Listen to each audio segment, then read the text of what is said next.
Hi, and welcome to today's Ask Pastor Steve.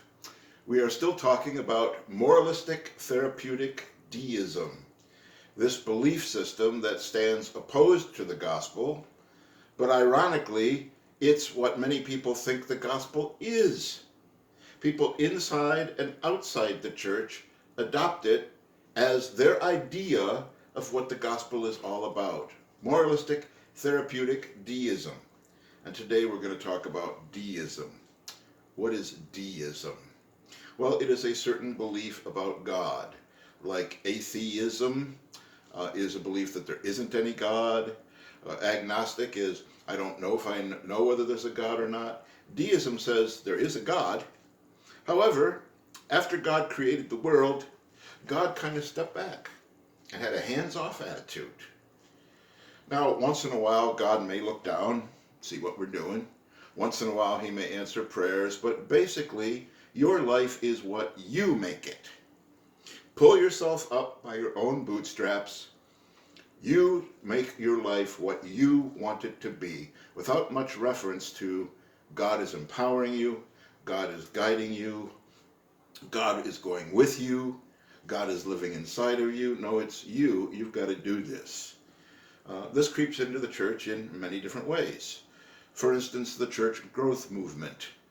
Now, the church growth movement has been blessed by God at times, and at other times, people leave God entirely out of the equation as they embrace the principles of the church growth movement.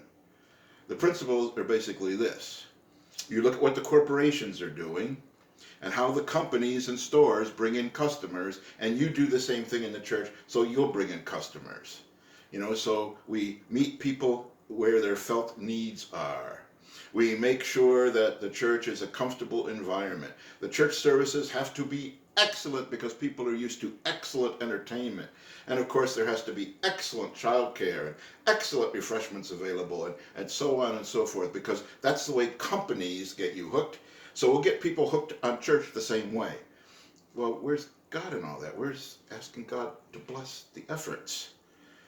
Now, some people that use the church growth principles do indeed ask God to bless them, but I unfortunately have known congregations and speakers and people who write books that basically kind of leave God out of the picture.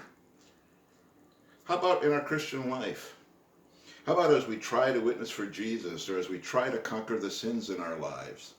Are we turning to God and asking for his help and his power? Are we seeing what he says about our lives in his word? Or are we just trying to do it on our own? Trying to be the best people we can all by ourselves? I think deism is especially dangerous for church workers like myself. This is something that I wrestle with. I think youth leaders wrestle with this, Sunday school teachers, people in music ministry, because we are the ones that are doing the work in the church, of course, and many times we forget that God is working through us to enable us to do this work. And so it's all on our own. I got to come up with the sermon this week. I got to come up with these videos. I got to do this, I got to do this, I got to do this. And sometimes I can be doing this all week long and realize, I haven't really asked God to bless this. I haven't sought God on this.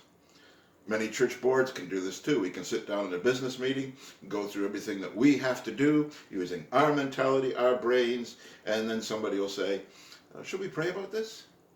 Yeah, we should.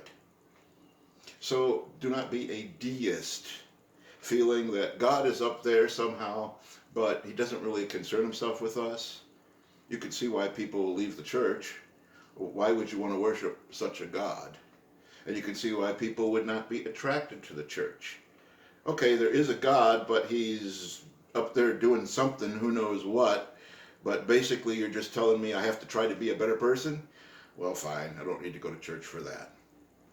Okay, so that's moralistic therapeutic deism. We will consider a different question tomorrow.